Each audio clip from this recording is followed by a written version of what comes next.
Welcome to No Man's an Island, a podcast powered by Men's Therapy Hub as a directory of male therapists for male clients. I'm Chris Hemmings, and on this episode, I'm going to be talking to George Bell. George is the author of the forthcoming book, Be a Man About It, Building a Healthier Idea of Masculinity. It explores how modern expectations of manhood shape the way men think, feel, and relate to others. It comes out in January 26. He's also the co-founder of Jack, which is a publication dedicated to honest writing about men's lives, bringing together essays, interviews, and cultural commentary, speaking to the realities that many men experience but rarely say out loud. Hey, George. Hey, Chris. That was a great intro as well. Thank you. Thanks very much. Well, we're trying to do something different on this podcast where we do the intro so that the guests can hear it, because a lot of podcasts you'll be introduced kind of like off mic. But this way you can say, actually, that's a load of bullshit. That's not me at all. And sounds like we got it right this time, so that's good. Yeah. Also, it's also, you don't always like introducing yourself, right? If I've got a book come out and I do this, it's nicer if someone else can say it for me. Agreed. First question we ask every guest on this podcast is, how did you get into this space? So for you, it is, how did you get into writing and thinking about masculinity? Do you want the short answer or the long answer? No, we're on a podcast. Long answer is good. When the product let's do it then. Let's go straight there. I think the short version of it, and I'll then expand, is that about 10 years ago, I didn't want to be here anymore. I wanted to take my own life. That's kind of the headline, really. And I think to expand on that, I was around 21, so I was my early 20s. Just come out of university, just graduated. They're sort of dubbed the best years of your life, and I was then going into the 20s, which is sort of unofficially dubbed the next best years of your life, where you go out into the big wide world and get a job, earn money, all the rest of it. But I was all out at sea by myself. That's how it felt, just in turmoil. I didn't know at the time, but I was depressed and anxious, and I didn't have that vocabulary at the time, so I didn't realize it was mental health issues. The only way I could describe it to myself was that I felt weird. That was my language for it. But I think the point being, I was clearly massively off kilter with myself. But the reason I've ended up here is that I didn't talk about any of that. I just and I didn't deal with it. I just ignored it. I assumed it was something that would fix itself. Obviously knowing what I know now, you ignore your emotions, you ignore these experiences. They don't just go away. They can often do get worse. So things progressively got worse for me quite quickly, actually, over a period of a few months. And I ended up in this place of deep suicidal ideation. Really, it was the only thing I was thinking about all day. It was the first thing I thought about when I wake up, last thing I thought about when I went to bed. Sleep was kind of a relief. It was solace, and then back on the hamster wheel the next day. And that was my life really for a few months. And obviously horrendous, absolutely horrendous, kind of being in that place of fighting your own mind. But again, I did not talk about it. I had a girlfriend at the time, had a loving family, great set of mates that I'm still really close with now. And none of them knew what was going on. On the outside. And why not? What was it that was going on for you that you can now see that made you feel, maybe forced is too strong a word, but maybe not, to keep it all in and not share? Because I was a man, because I am a man, and the masculine code that I'd sort of learnt from family, friends, playgrounds, cultural mediums was that men don't talk about this stuff. Men don't talk about weakness. It's you're kind of just fine all the time. You're smiling, you're strong. That's how men are meant to be. There's a good comedy sketch from a comedian called Bill Burr who says that men are allowed to be one of two things. They can be mad or they can be fine. And those are basically the two emotions we've given to men. You can be angry, and that's often expected with men. Anything else is just fine. And I think that's the realm I was in. And it's really, really strange looking back, because I wasn't kind of in conversation with myself saying, do I talk? Do I not? If I do, who do I go to? What might the responses be? None of that happened. It was just like a complete non-starter around talking. I didn't even entertain the thought to myself of maybe I could talk. It was so deeply ingrained in me that we just don't talk about it, that for me, my only options were basically get better or take my own life. And I have to do that in isolation with myself. And, at the time that made so much logical sense to me, even though, I was in a place of, not really dealing with necessarily logical thoughts. Whereas I think, looking back now, it almost just seems crazy repeating that really the equation was that I was essentially almost willing to trade my own life to preserve this sort of notion of masculine pride. But for Mm. for who and to what end? I wouldn't have got an award for doing that. So I think that is really why I'm here today. That there was a whole journey with all of that, therapy and working on the mental health issues specifically. But a huge part of that journey was deconstructing and then rebuilding my sense of masculinity and what it means to be a man, because that got me to the place that ultimately I was deciding to maybe take my own life. And I think that's why I'm so passionate about this work now, because obviously I'm super grateful I've come through that. But I know a lot of men that are still struggling with that, and I'm sure you see it every day in your work as well.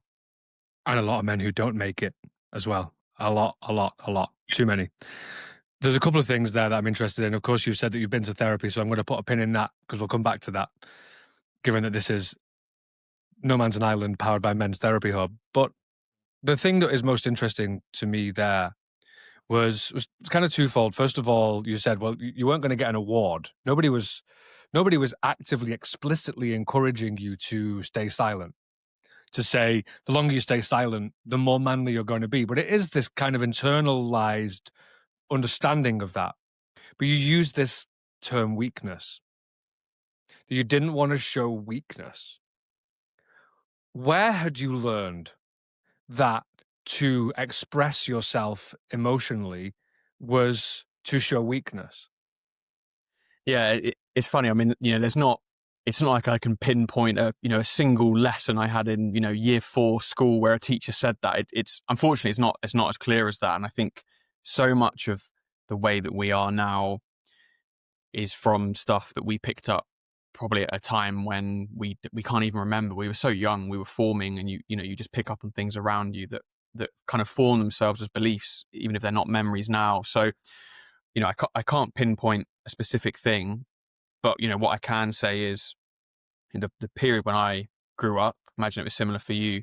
We were just in a culture of traditional masculinity, really, where it was just sort of culturally assumed that men don't really talk about this stuff. And sometimes that might have been, kind of overt displays of if a man does open up, he would get criticized. Or it might have been subtle. The films at the time, always men looked a certain way, very kind of muscular. There was rarely, or if ever, kind of emotional vulnerability in these films, or if it is, it had to be kind of wrapped up in traditional masculinity. So, like Gladiator, for example, one of my favorite films. There is emotion in that film, and there's clear grief, but it's wrapped up in this much wider story of war and battles and a fight to the death and all that kind of stuff. So, The hero's journey. hero's journey, yeah, hero's journey, but it's always a hero. It's kind of one hero that we grew up with, or like your James Bonds, just always gets the woman, ridiculously charming, can do things like stunts that no other man can do, never loses, no real weakness there. If it does, it changes very quickly. I think that's the culture that I grew up in. And there would have been things that my parents said, I absolutely love them to death, but there would have been things they said around manning up, toughing up, oh, just get over it. There would have been stuff like that on the playground. Kids were bullied if they cried. I think that was the culture that we were swimming in and grew up in. And yeah, it's not like someone sat me down and said, never talk about your emotions, but that was all I saw, all the signals everywhere, home, school, billboards, those are the signals. So such a deep belief, when I said that I wasn't even considering, do I open up, do I not? Because what we're dealing with is such deep rooted beliefs, so deeply ingrained. Yeah. Which is what is so interesting about the way that we internalize this as men. Because like you said, it isn't necessarily explicit. There isn't a booklet that we are given at 8 years old.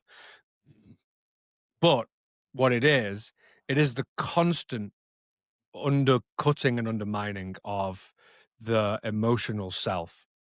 And for you, you are I can say a fantastic example. It's a weird word to use, but of exactly this, where you didn't feel like there was any, there were two doors to go through. There was continue to be completely suppressed and miserable, or make the ultimate decision to end your life. So for many years of your life, you had only two options. When did a third option start to come into view for you?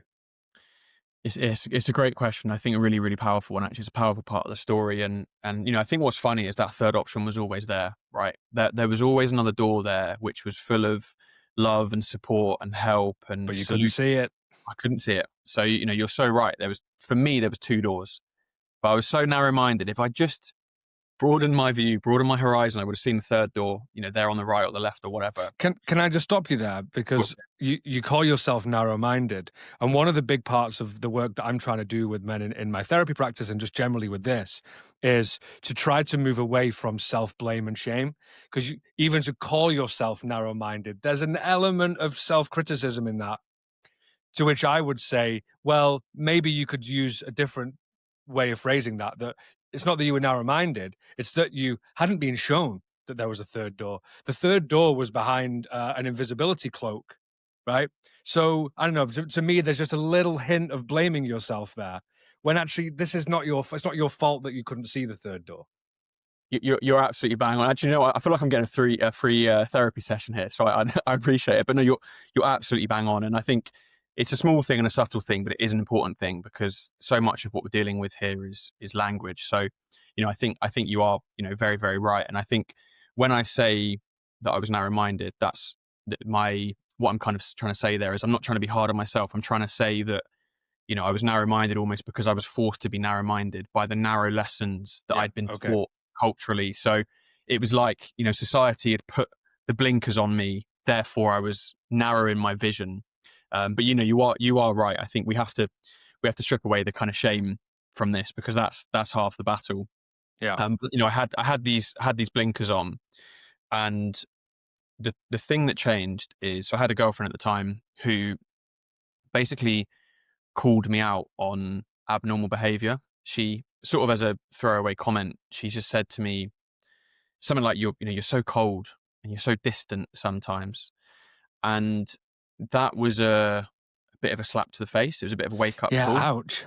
Yeah. I mean, it was completely fair, like so fair from her, but it was a slap to the face, because that's not who I believe I am. I sort of, I pride myself on maybe being a warmer character. And I think up until that point, I believed that I was wearing my two masks really, really well. That, I was going through this turmoil, but I was doing that on my own. And to everyone else, I just switched the mask out, big smile, and kind of staying present with people. And I think that was a slap to the face, because one, she was basically saying, you're someone, you're this person that I knew wasn't me. And I think two, it was clear that the masks were, the two worlds were almost colliding. And I can't remember exactly what I said, but I know it was something like, I feel really weird.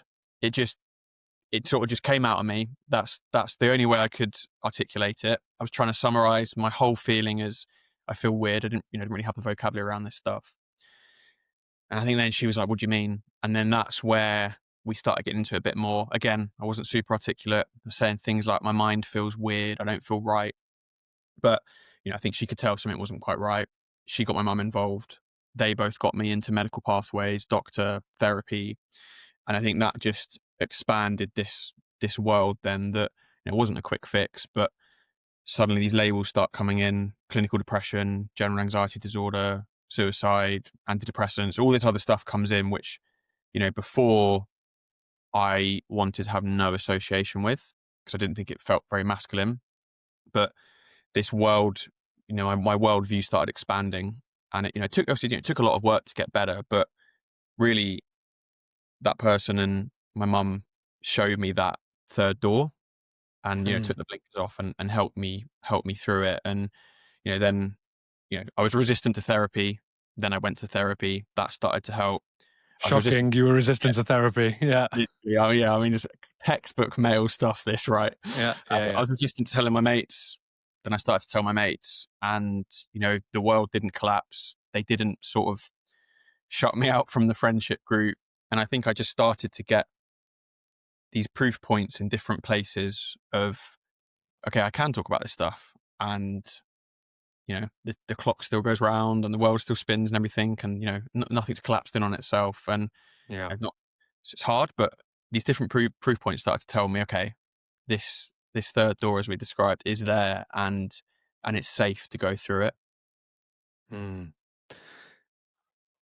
What happened for you is you had two women in your life, and for the vast majority of I can't tell you how many inquiries I get as a therapist, which is a well-meaning woman reaching out on behalf of a man in their life, Yeah. right?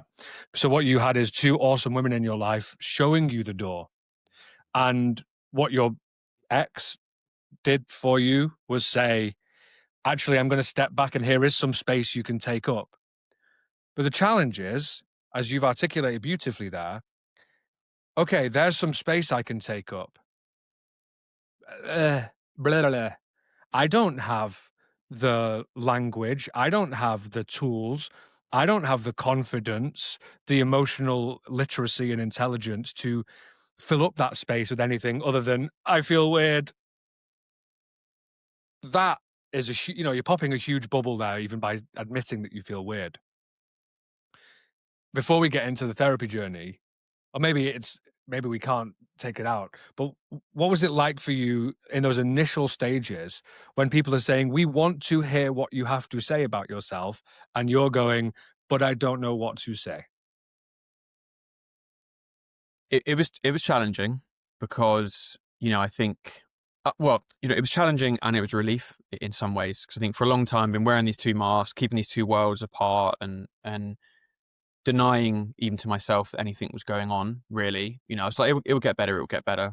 I think once people knew there was something going on, there's a level of acceptance that has to come with that. Like, this thing is out in the world now, and people know it's a real thing that I can't just keep up here. So I think that brought a level of acceptance, which was a whole bunch of emotions: challenging, maybe a little bit embarrassing. I felt a bit ashamed, but I felt relief. I knew people were there to help me. I think that initial period of, okay, this is a thing. Then what is it? What are the labels? How do we deal with it? Let's go find some quick fixes. I took a very sort of masculine approach to it. Very DIY, quick fix. Let's get a hammer, bash something around, and it'll be fixed. Which I think I know a lot of men, they approach this stuff from a very, very kind of DIY physical solution perspective. So there was a period where I had to really, really learn the sort of mental aspect of this, and being at peace with myself and understanding my emotions and all this kind of stuff, which I kept resisting. I think even when I knew what was going on, and we'd labeled it anxiety as one of the things, and I bought a book on anxiety from a doctor. It was like a best-selling book. It sold millions of copies, so she obviously knew what she was doing.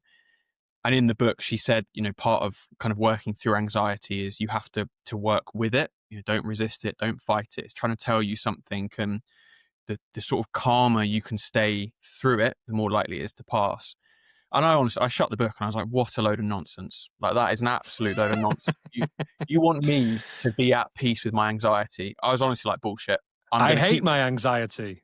literally, I'm going to keep Yeah. fighting it. I'm going to do the masculine thing. I'm going to go to war on it. All these kind of masculine words, let's fight it and bash it into the ground. Mhm. I think about 4 months passed. Was I any better? No. The book was sat like on my bedside table or whatever, like, sort of staring at me Flashing every at night. you, yeah. I was like, okay, let's pick it back up. Let's read it again. I read it again. It's called Self-Help All for Your Neuro. right, we'll try again. Literally, I was like, go on then. Yeah. Read it again. And this time I sort of just suspended my own kind of, judgment, and I just read it. I read it, and then I tried to put her lessons into place. Her name's Claire Weeks. The book's called Self-Help for Your Nerves. And I tried to put these lessons into place really, really hard. It's not, I didn't read the book and suddenly go, oh, here we go. I'm sat at peace with my anxiety.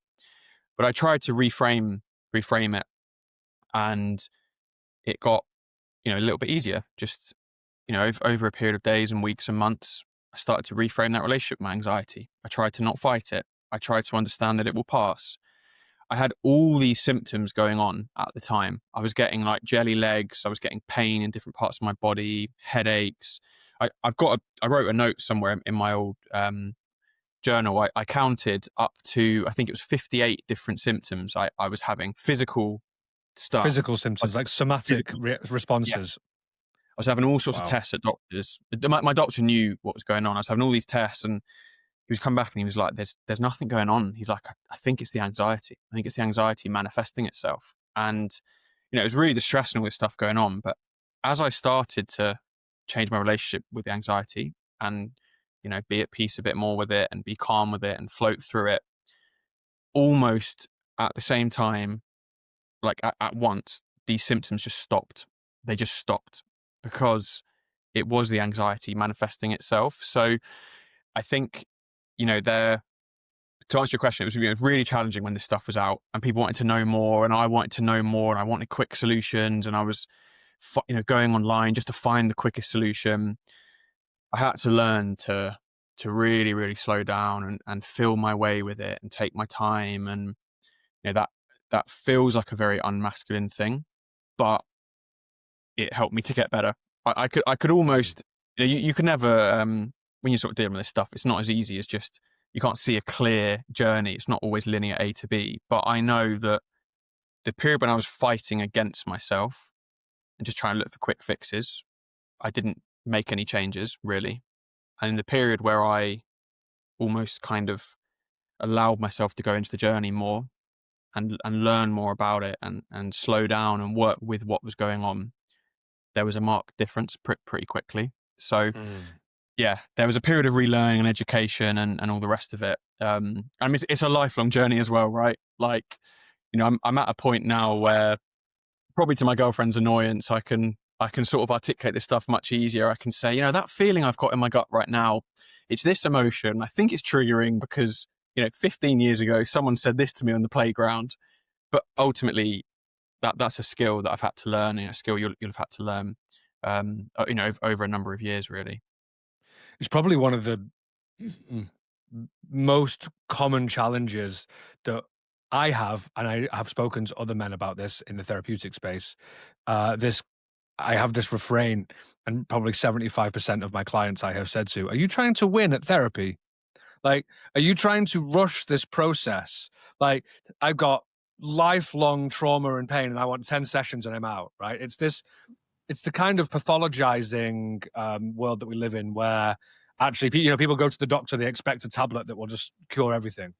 But that's not how this works. And you talked earlier with the DIY analogy. And it was either in the trailer to this podcast or the first episode where I spoke about a lot of men will want to hammer in a few nails and create a new structure, when actually what it is about is semi-dismantling the old structure and then building it stronger from the foundations up. And that takes time. But we're not really designed or programmed as men to want to spend time on it. We are programmed to fix, which is also part of the big challenge that we face as men, male to male, is you come to me with a problem, my driving force inside me is like, well, I can solve that. I can tell you. And that's most often not what you actually need. There's a brilliant guy in one of my men's groups, and he came up with this concept of like, so if somebody comes with a problem, actually what we ask is, do you want just a space to vent? Do you want empathy? Or do you want solutions? Because actually most of the time we don't want solutions. So what you're talking about here is you had to step away from your own desire for solutions and allow yourself to have space to tap into, okay, I'm feeling something now. And I think in a lot of the work or in a lot of our development as men, we have learned to ignore our physical experiences, but to tap back in and go like, oh, okay, now, like, to me, my anxiety is like someone puts an old school whisk in my chest. It's like, oh, okay, well, something is going on. That is a signal. Was a big part of this for you, was it slowing down? I think you kind of already said this. Slowing down and allowing yourself to feel what's actually happening, rather than also just like, okay, feel it, solve it, feel it. It's just like, no, feel it, be with it, learn about it, accept it, and then, okay, and then now what? Yeah, 100%. You know, I was very, very in here in my head, as I think many men often are. You Yeah, know, top very, down. yeah, top down, logical. Everything needs an explanation. I was never in here in my heart or my body really, and you know, very quick to label things, prescribe things, need to understand things, and also, you know, I come back to that sort of narrow view that we've been given as men. The space that I was operating within was really, really limited as well. You know, if I was annoyed or angry or whatever, I could kind of make sense of that. But you know, anxiety and depression and, you know, feeling off kilter with myself because of stuff that happened to me at school and, you know, being sensitive and all that kind of stuff was just, I just wasn't able to make sense of any of that because it just wasn't even in my worldview. So I think I had to slow down, and I had to keep, if I must almost imagine like a playground that I'm playing in, and there's like one thing in there's like one slide or a swing or something. And really what I had to do is, you know, expand the fence of that playground and bring in more things that I could play with and explore with and understand. And, you know, it took a really, really long time, but I had to understand that all of the emotions I was feeling, everything I was feeling was completely valid. Nothing was good or bad. I think that was a really, really important lesson I learned, that, you know, emotions aren't good or bad. You've already said it. They're sources of information. You know, every single emotion has its place and its role. And if it's there, it's trying to tell you something. And I think that was a really, really important lesson for me. I think it was a therapist said it to me that, you know, my depression was a sign that something wasn't right in my life. Whereas before, for me, you know, depression was like this sort of, you know, invading army that I had to basically crush and beat. And when I had done that, then I would have won the war. Mm. Whereas, you know, it got completely reframed that, you know, the depression is part of me, part of my experience, and it's there for a reason. It's trying to tell you something's off kilter in your life. Pay attention with it, work with it, and then you get through it together. And that was a complete 180 I had to take from what I believed to what I had to change, you know, how I had to change that belief. And, you know, part of that was slowing down and, yeah, you know, working with my emotions, being more at peace with myself. I say these things now, you know, when people were telling me to do these things, like therapists back then, I was back to that, you know, this is absolute nonsense. Like, what does it Mm. mean to sit with myself and be at peace? And yeah, that's woo woo stuff, you know, that people do in temples or whatever. So I constantly push back on that. And, you know, when I sort of came back to those lessons with my tails between my legs because things weren't getting better and started to pay attention and listen, you know, things started to get better. And the paying attention and listening, I have a great story. So when I was training to be a therapist, a friend of mine, we were hanging out in London, and someone who experienced quite a lot of anxiety, she had a diagnosis of generalized anxiety disorder.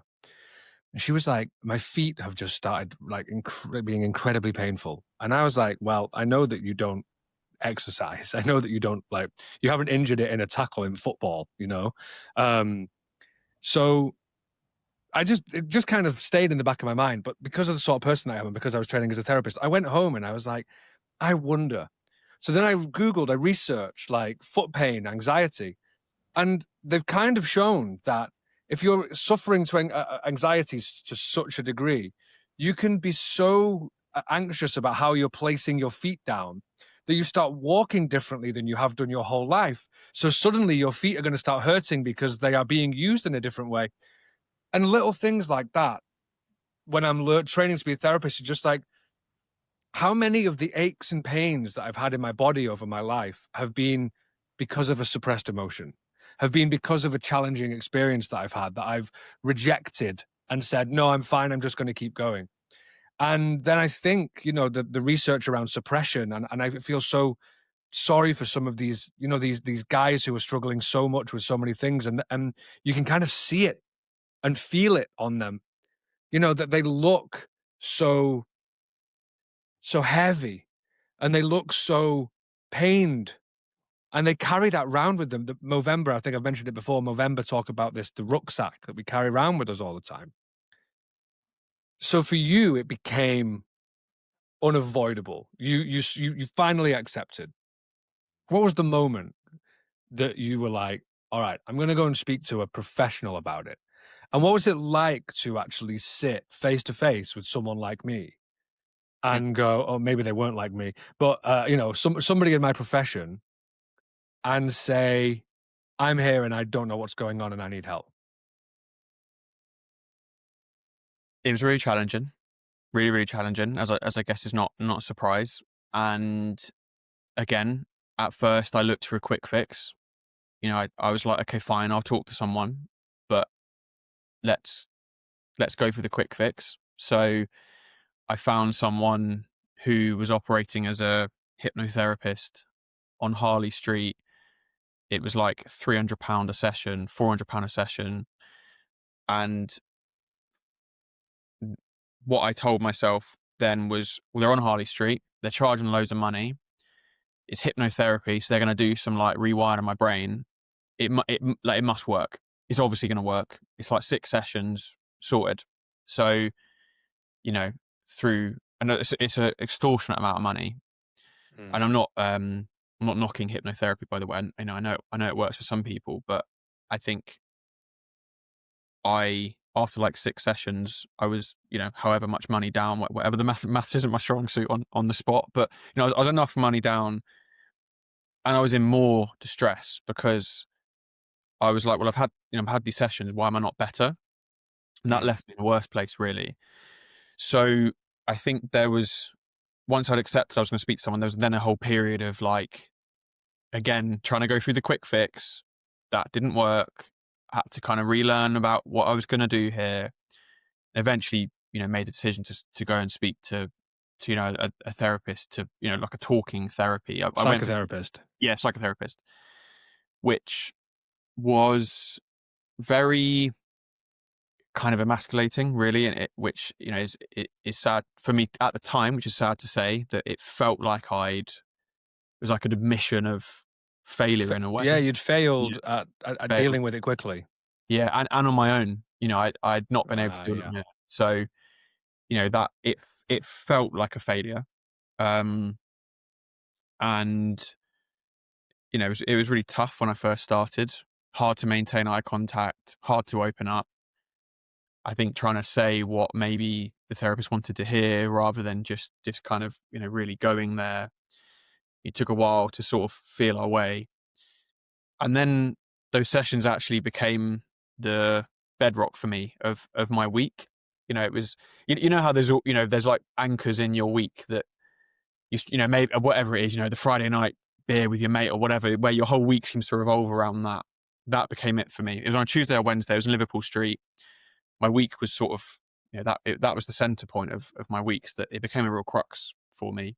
And lo and behold, I started to feel better. Not super, super quickly, but just started to feel a bit lighter. And I became really, really relentless with it. I think one thing that is probably a blessing and a curse for me is I'm very obsessive. Like, I obsess over stuff. So I think I probably got myself into a worse spot because I became obsessive over, fighting how I was feeling. But when it came to therapy, I then became obsessive over that and really throwing everything into it. So the therapy I went for was CBT, and there's a lot of tools and techniques and stuff like that involved. Homework, quote unquote, that I sort of called it. And I was absolutely relentless with that. Relentless. It was I wasn't working at the time. I'd had to quit my job because of how I was feeling, and I was still living at home with my parents. So I was in a situation where I could dedicate a crazy amount of time to it. But literally, my whole days was structured around therapy and, working on myself, literally, everywhere. If I went out with mates, I'd bring a little notebook with me so I could be doing my exercises like on the train, on the way home and everything. I was relentless with it because I started to feel better. And I think, you get that little ray of hope, and I clung on to that, and that ray, becomes bigger and bigger and bigger. But again, I really had to feel my way with it. And I think that's been the common thread through this whole conversation, right? That it was like I'd come up against a new, hurdle to jump. And it wasn't like I just jumped it and then suddenly, I booked it for therapy and right, we're good to go. It was like actually that single hurdle turns into several hurdles where I have to learn about different types of therapy and learn my own way with it. So, I think I broke up my recovery journey. I could break it up into like sections and chapters, and each chapter had its own, period of failure and learning and all the rest of it. But it was instrumental in getting me better and keeping me here. And I've since gone back to therapy as a growth tool, willingly, and I really look forward to it. I wasn't in a period of big distress. It was I wanted to work on some things in my life, and I found a therapist. I treated it like a personal trainer almost. It was, for me, it was about learning and growth and development, and I really really looked forward to it. And I dropped off that perception of feeling like emasculated with it. I told people proudly that I was going to therapy. I told my friends, I told my family, I wrote about it on LinkedIn. I was like, I'm proud to be doing this, to get there. But yeah, that's where I'm at with it now. Male or female therapist? It's both been male, but then I've also had coaching. I've had 2 coaches, and both of them are female. So I had a perception around not wanting a female person to work with. So when I was looking for my original therapist, I was like, it has to be a man. Why was that? I think I felt like I would be better understood by another man, and I think there was something around feeling like, yeah, I think I'd be better understood, and that they'd get me more, and maybe it would feel less like a failure if I was sharing this stuff to the opposite sex. It's weird how you sort of justify this stuff when you're going through it. And when one of my old businesses had coaching, so that's how I ended up into coaching. But we had one coach, it was a female coach, so there was no other choice. I remember being resistant to it as I was starting the sessions. Like, I'd rather have a man. Once I got into it, I loved it. It was instrumental. But definitely when I was first looking, it was, for me, I had to be a man. Yeah. Okay. All of this work you've done on yourself has culminated in you wanting to convince other guys to do similar, right? I don't think that's unfair to say. You are preaching the gospel according to emotional availability. You've been writing this book, and for those people who know me, there is an elephant in the room here that 10 years ago, I started writing a book called Be a Man that came out in 2017. You are about to publish a book 9 years later, because it comes out in January 26, called Be a Man About It. I've said to you before we did this, it seems like you're doing the modern update, which it very much needs, because mine's out of date now. It's not in print anymore, and I don't go and buy it. Buy George's book instead. For you, there's been a huge journey, and most of the people that work in this space, I said to my wife the other day, like, people who work in this space don't just wake up and go, I'll tell you where there's easy money to be made. Like men's mental health work, like that's an easy book. Like, no, this is a passion for you. Tell me a little bit about the book. What is the book trying to achieve? And is the book, partly like it was for me, about personal catharsis? It's good. It's a good question, and I think yes is the short answer. I could say it's not, and I could say that there's not loads of me in the book in terms of my story, but my opinions and beliefs are in there, and ultimately it's been shaped by my experience. And I think that has been very, very cathartic, 100%. And I think anyone that puts out art in some nature, it's like a form of catharsis, right? And I mean, Yep, yeah, this is you're for me. right. Exactly. It's like therapy, this, right? That we're getting sort of like a free therapy Ish. session ish. And I think, as you mentioned, you obviously wrote a very, very similar book. I've not read yours yet. You've kindly sent me the PDF, which is in my inbox. But you said it's, the outlines sound very, very similar, and I think that highlights that things haven't changed as much as we would like them to. 9 years on, I'm saying a lot of the things that you said in your book 9 years ago. So I think that shows the level of progress that we haven't made, specifically around men. But I hadn't thought of it that way. Yeah. yeah, which I think is slightly heavy and sad when we say that. And there's some stats. I think the Office for National Statistics has found that the male suicide rate in the UK is at its highest level since 1999. I think that's on registrations of death. So there's probably some nuance to the stats, but basically the point is it's not like it's just nosediving, right? So there is definitely an important piece there that culturally we're not making the changes we should do quick enough.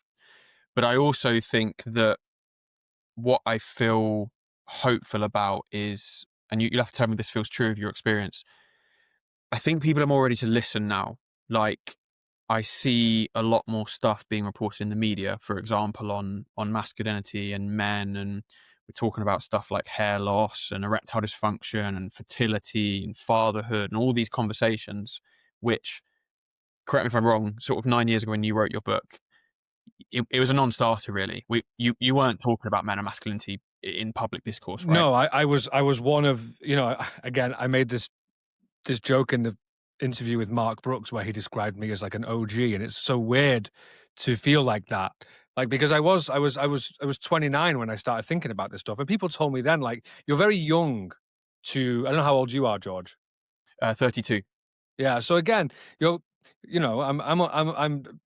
38, so I'm not so long in the tooth, but it's quite young because a lot of the people that we listen to are, you would describe them as elders, right?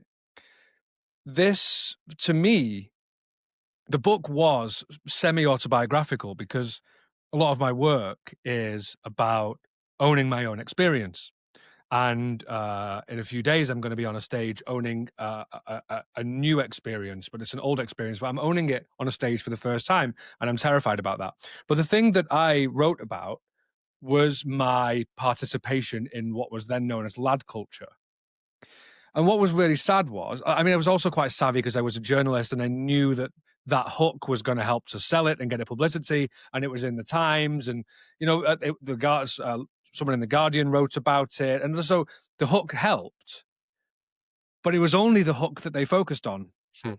They were focusing on the fact that I was a, quote, reformed lad, and that I had made a lot of mistakes and a lot of idiotic decisions driven by this desire to prove my manhood. My book was, the tagline for my book was how macho culture damages us and how to escape it. But you're right, because the focus back then, I was writing about homelessness. I was writing about mental health. I was writing about, I was also, to me, it was issues that affect men and men affect. So it was both intertwined. But there was very little written or spoken about. And even when I was on uh, radio and TV shows, they were asking about my personal experience. And if I tried to talk about the statistics and I tried to talk about the realities for men, it was very quickly just brought back to, oh, but what was it like for you? I think now, in fact, you know what? Scratch that. I know now that the world is much more ready to acknowledge that men are not just instigators of problems, that men also have problems. And in fact, I'll give you a spoiler. My talk that I'm going to do, it's a brand new talk I'm going to do. The talk is going to be focused almost entirely, the thread throughout it is, here is all the ways that we shame men for enacting behaviors that they have been taught and programmed to do for generations. And it's not until we remove the shame from the narrative that men will join the fight, because shame is the not the single biggest, but one of the biggest barriers to asking for help, personal growth, development, engagement. So yeah, that was my very long answer to your point, which is I do think we're ready for that now. But I do also feel like there is still an element of blaming men.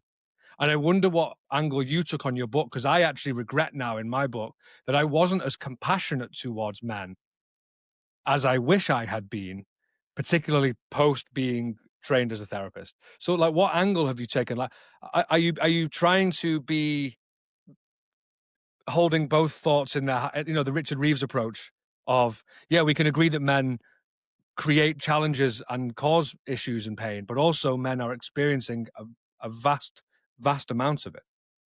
Yeah, I absolutely love the way you summarize that there, because I think that all of it's important, right? I think when we have this conversation, we have to be able to have a nuanced conversation that looks at the actions of men and them taking accountability and how they ended up there and policies and society and all the rest of it. We don't often do that. Things happen on social media where nuance just often goes to die, or it's in media headlines, which, you know, as you said, they just want the hook. So it's easier for them to just write about Andrew Tate and about how all men are bad and push out copies. And there's just no nuance in any of that. So I think what's nice with the book is you can be more nuanced. You've got a lot of words to do it in. And I think that's the approach I've taken. I've wanted to, you know, shine a light on the fact that, you know, men are doing things and they're doing, you know, there's someone doing bad things. They need to take accountability for that. We have to be able to take personal accountability and responsibility and agency over our lives and all that stuff. And we have to understand that we generally just stop there with men and we don't zoom out and focus on the bigger picture. There's a really interesting point that someone made to me in the process of the book where they said that, generally speaking, when it comes to like men and women, if something happens to a woman or because of a woman, generally we then go, what's happened around the woman to cause that to happen to them or because of them? When it comes to a man, if he does something or something happens to him, we just go, what's wrong with him? And we focus on the individual rather than the piece around him. We don't look at society and the lessons he's learned and all that kind of stuff that gets him there. And, you know, we focus on the extremes in the media. So we focus on the violent men, the angry men, the ones with addictions, homeless men, and we just focus on their behavior and we label them as angry, violent, lazy if they're homeless, all this kind of stuff. We don't also step back. You know, all of that could be true, may be true. There's obviously personal responsibility in that. We don't also step back and say, how have we created a culture and a society that has pushed that man to that point? Because no man, or you know, boy, kid is born definitely going to grow up and be an addict or, you know, want to take his own life or whatever it is. There's a, you know, nature and nurture piece that has societal piece that has led that man down that path. So I think for me, I've really wanted to look at the whole broad picture. You know, what's the kind of sea that we're swimming in? What are men's actions within that? But what is that ocean that we're in? And, you know, what pressure is being put onto men? So I've focused a lot on pressure in the book, and, you know, there is pressure that men are under and that's being put onto them. And because of emotional suppression, you know, men are emotionally suppressed. They're not dealing with that pressure, and the pressure builds and builds and builds, and it has to go somewhere. I think men think it will just disappear, as I did with my own journey, but that's, you know, it's not how it works. Eventually, that pressure will build and will come out somewhere, and I think that's part of the reason we're seeing addiction rates, crime, suicide, mental health issues, neglection of healthcare services, you know, falling behind education, all this kind of stuff. I think that is part of that pressure finding a way to release. So then for me, it's at the end, you know, the final section of the book, how can we start to release that pressure in healthier ways? How can we look at things societally? How can we help men to take more responsibility over their lives, to express their emotions, to release that pressure in healthy ways?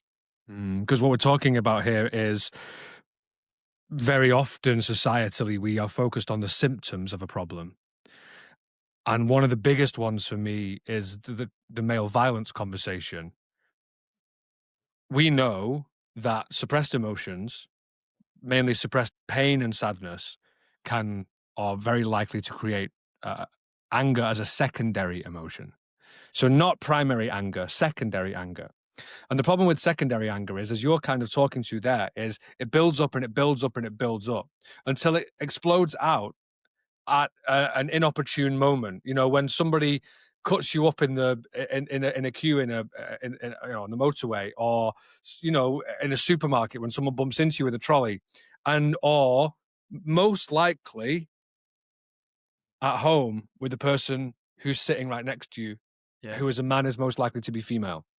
Yeah. So the high rates of domestic abuse, which are way too high and need to be brought down, and we are never saying that those issues don't need to be focused on. But to just say men need to change, it doesn't take into account, well, what's happened to that man, as you say?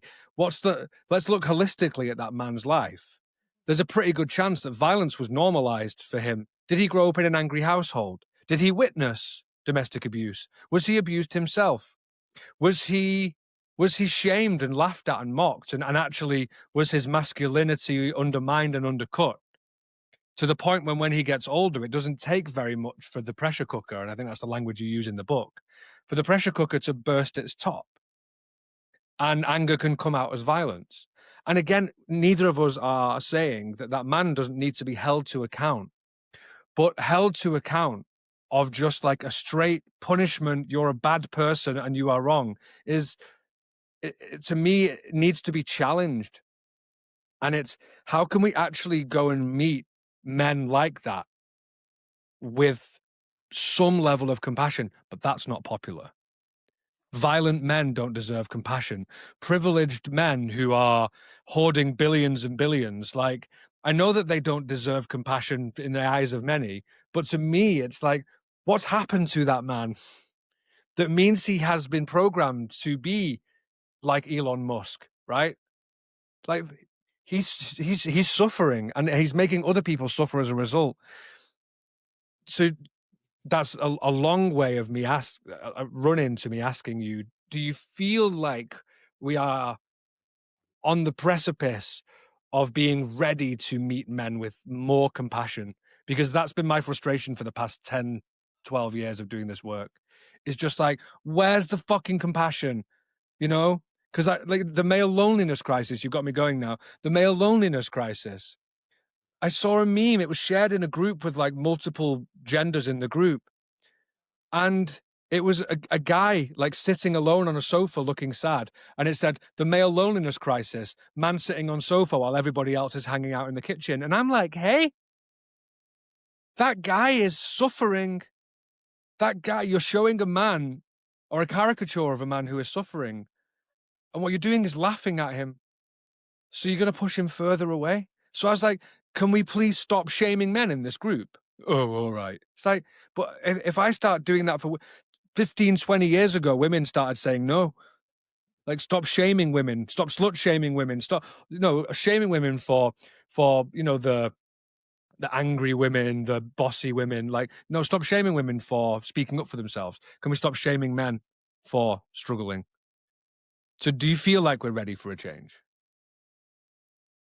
I'm pausing because I'm sort of trying to feel my way in my body with it, which I wasn't doing 10 years ago, right? I think it's yes and no. I think we are on the precipice, near the precipice, around about the precipice. I just don't know how big it is. I think I see things like, I hear things in the media and on social media and the rest of it that gives me hope. And I can see that we're maybe ready to tip over that precipice. And then I still see stuff that just, we're stuck 10 years ago and we're just playing into stereotypes and shaming. And, I think the stuff that's been very current over the last year or so is around influencers, toxic influencers, shows like Adolescence. I think all that for me has been a very interesting conversation, and it just plays into the usual stereotypes.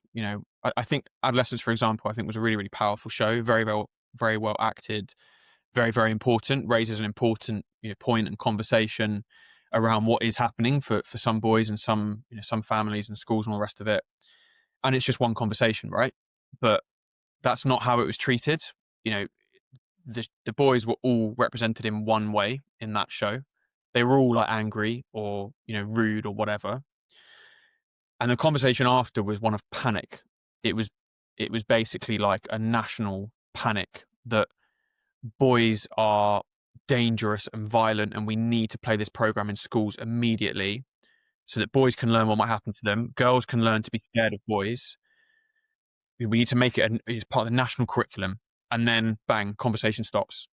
Rather than what it could have done is be used as a launch pad to have much more nuanced conversations around all this stuff we've just talked about. That happened in pockets, but it wasn't happening on a broad scale. So I think that we feel ready, and I think it's easy for us to default into stereotypes. I think, unfortunately, the stereotype around men is that we're lazy, we're simple, we're pretty two-dimensional, we don't have much emotion. So that's how we're almost treated with contempt. It's sort of just assumed that we're fine and we'll get on with stuff, and we don't really take shame too badly because we don't really care. We don't really feel anything. So, if we do shame a man for something, he's probably going to get over it. None of that is true. None of that is true. We might want to think it is, but it's a stereotype, and it's one that's completely outdated. So, but it does still exist.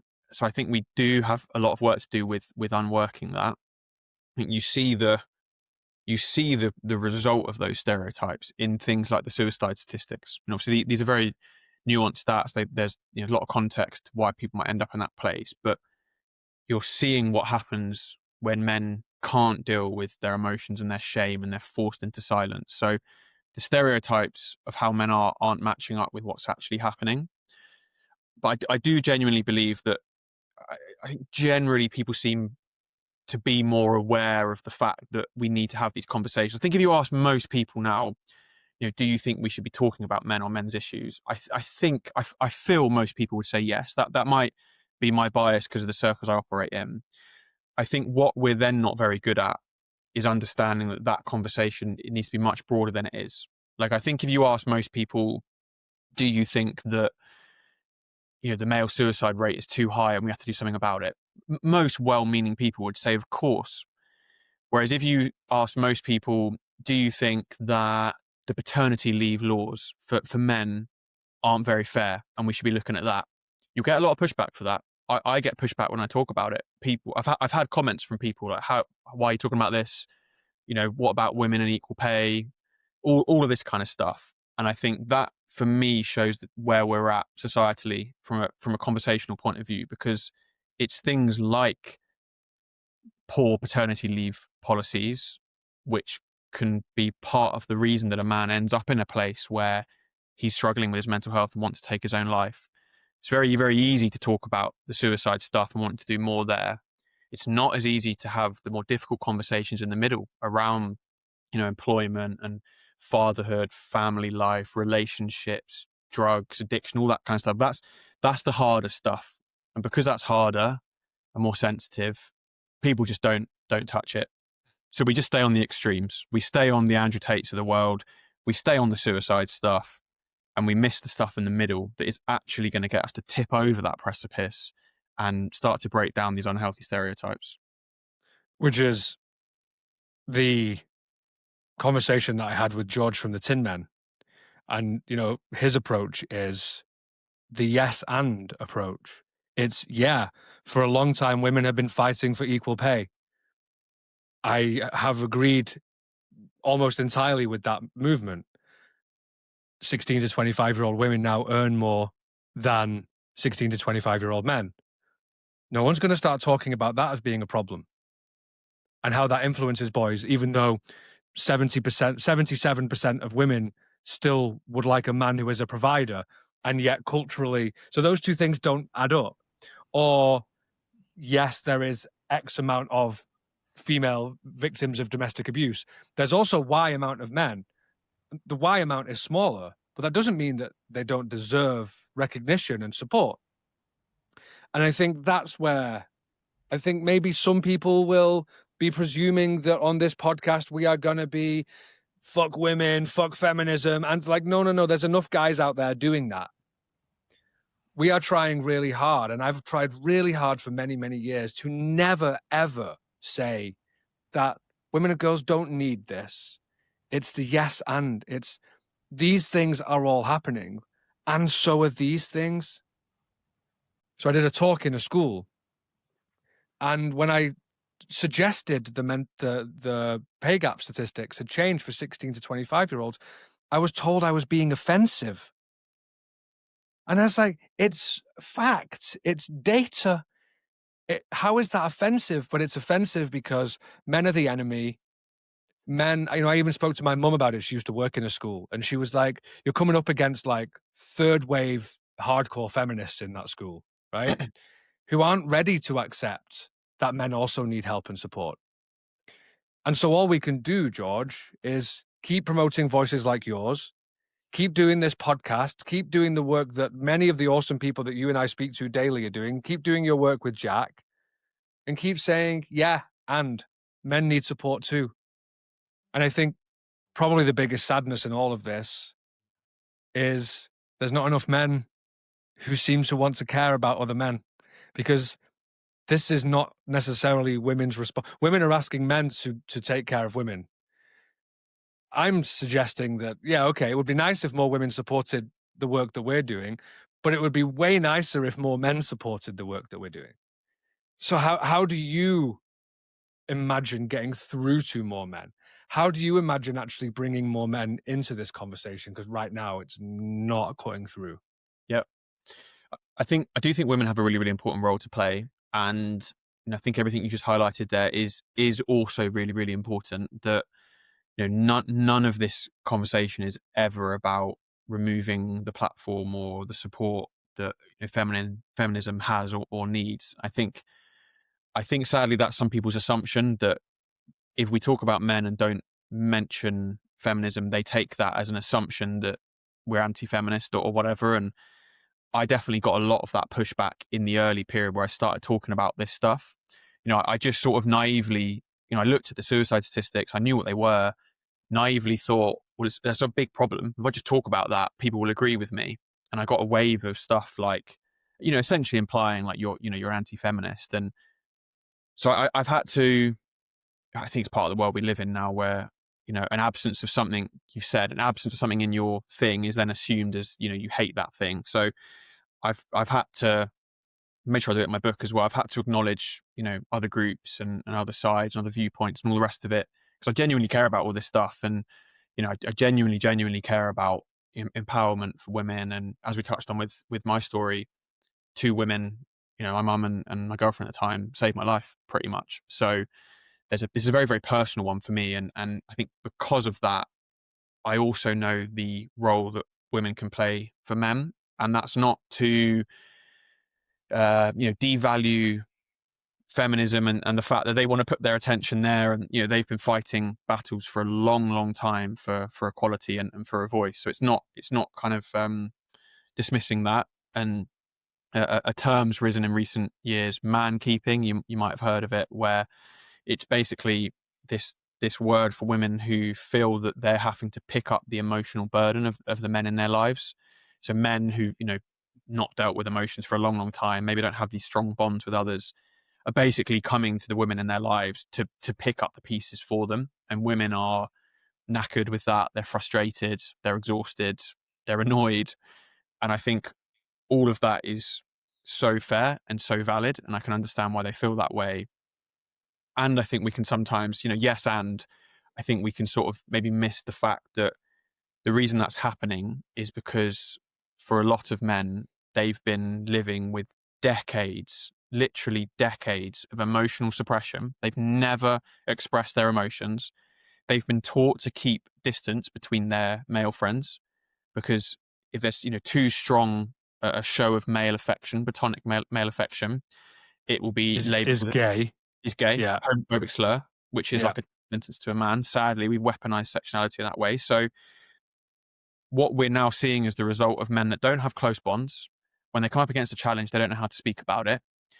And the burden is just building, and someone has to pick it up. And they go to women in their lives who, they love and respect, and can also see that these women aren't dealing with these same culturally conditioned rules around emotional suppression. So I think I've put this in the book, and I really want to approach this one with compassion, where I think we have to be able to completely acknowledge women's frustration and annoyance, and say, please keep being there for us, and helping, Patience. patience. And for me, that is in order to role model to men how to do this stuff and then take the charge. This isn't saying to women, you just deal with that forever for us, and we'll just carry on, as things have been. It's absolutely not about that. It's about being role models.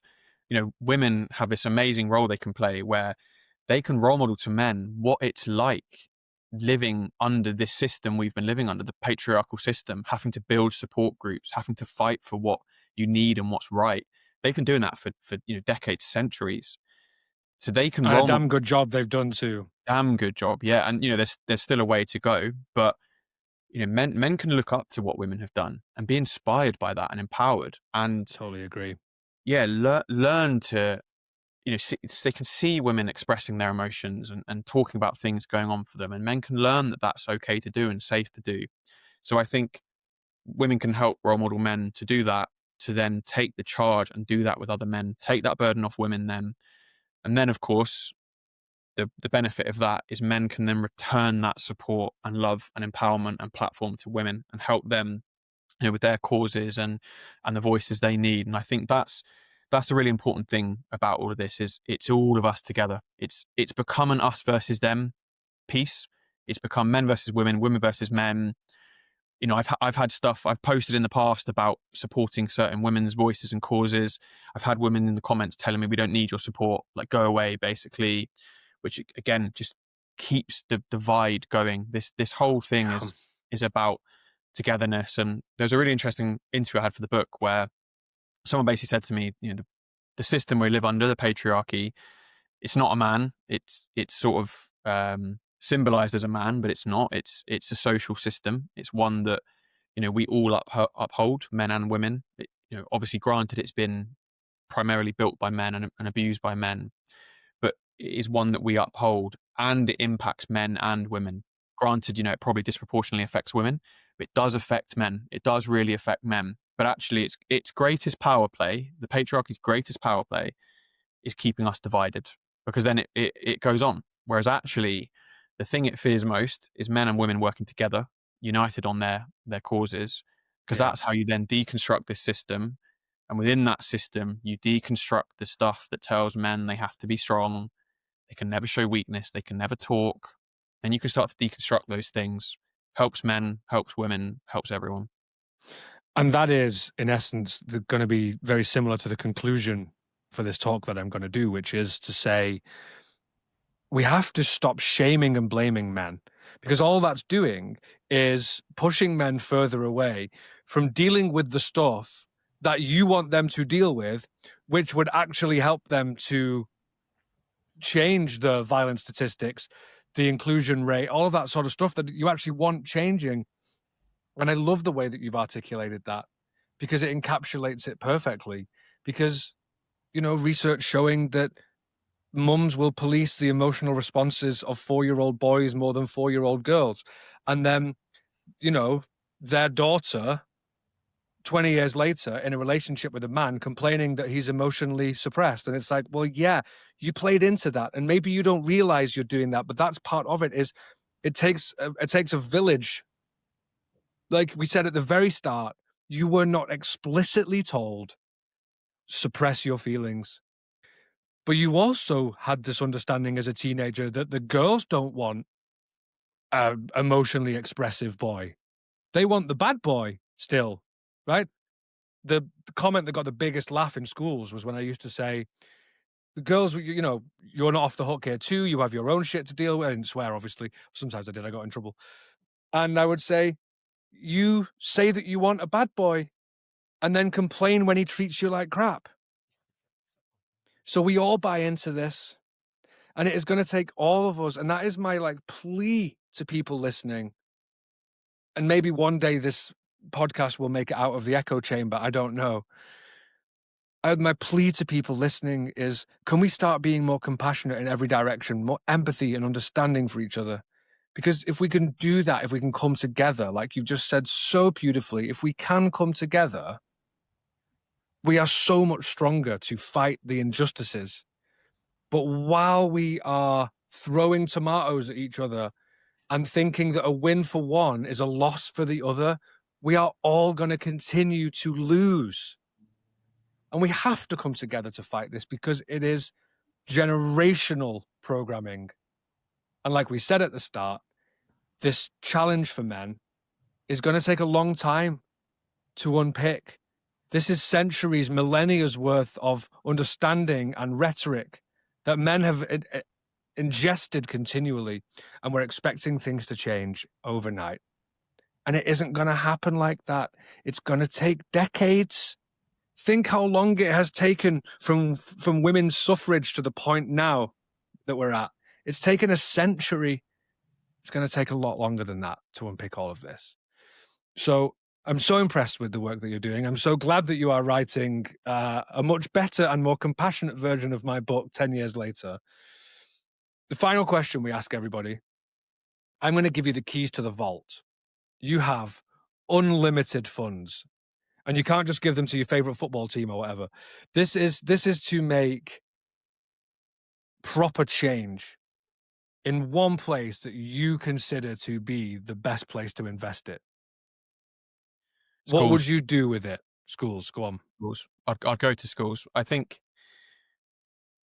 I want to caveat with saying that I don't want to then miss all the, my generation, the generations above me who need support. But if I'm looking at how do I create long-lasting change from a period when we're, learning the most lessons and having the most impact on us for generations, it would be in schools. How that is, I don't know, but I would have lessons on emotional literacy and vulnerability and understanding that emotions are normal and natural. I would have probably therapists in every school. I'd almost make therapy compulsory for every single student. They have to at least have a session with someone where they're talking about things going on in their lives. I would just, from a very, very early age, I'd instill a culture that removes these barriers between masculine and feminine and emotional suppression. However it's done, I would take a very, very hard line on bullying. I don't know how that's done, but I would put money towards eradicating bullying if I can. That sounds way harder than it is, and I think because it is hard. But I would definitely be targeting schools because I think when I went through my own therapy journey, so much of the stuff I was digging up was from when I was a kid and from the playground and all the rest of it. And there's a bit of a sort of joke or a punchline or a stereotype about therapy, which I'm sure you hear all the time about how you just go and you have to talk about your childhood or whatever. But there is an element of truth to that that's not a punchline, because so much of what happens to us now has been formed from when we were at school or when we were a kid, and the lessons we were picking up on. So yeah, I would invest so much money into that while not missing the generations who are beyond school now, but still do need support. I love that. And I live in Copenhagen now, and at 5 years old, they start to teach children about empathy. Oh, perfect. Because they recognized many years ago that the male suicide rate was so high. And so they've taken direct action against it. And guess what? The percentage difference is still the same. It's still 3/4 male, but the numbers have dropped a lot. And that is because they are doing the work. They are challenging the kind of normalization of a lack of empathy between men. And it's working. So I love that idea. I'll add it to the list. There's been some great suggestions so far. Thank you, George. Thank you for the work you're doing. It's really cool to hear that you are campaigning and you are speaking out so eloquently on this. I think that helps, If people want to find you, where do you send them? What do you want them to find of yours? Where do they go? Yeah, I'm on LinkedIn. I'm on Instagram. I'm on all the usual social places. So probably most active on LinkedIn. So grab me there. And then my book's coming out in January. It's available for pre-order now in all the usual places. So yeah, if anyone feels inspired to grab a copy, and I hope it can be a launch pad for healthier conversations around masculinity. And what's it called? be a man about it. Building a healthier version of masculinity, or idea of masculinity. Lovely stuff. All right. Thank you, George, and I look forward to speaking to you again. Cheers. Thanks for listening to No Man's an Island. If you enjoyed this, please share, like, and subscribe so more people can join in the conversation. This podcast is powered by Men's Therapy Hub, where you'll find more resources, support, and a directory of male therapists for male clients. Don't forget to follow our Instagram and TikTok at Men's Therapy Hub. The music is by the Swedish artist Reindeer, spelled Raindear. Thanks for joining us. See you next time.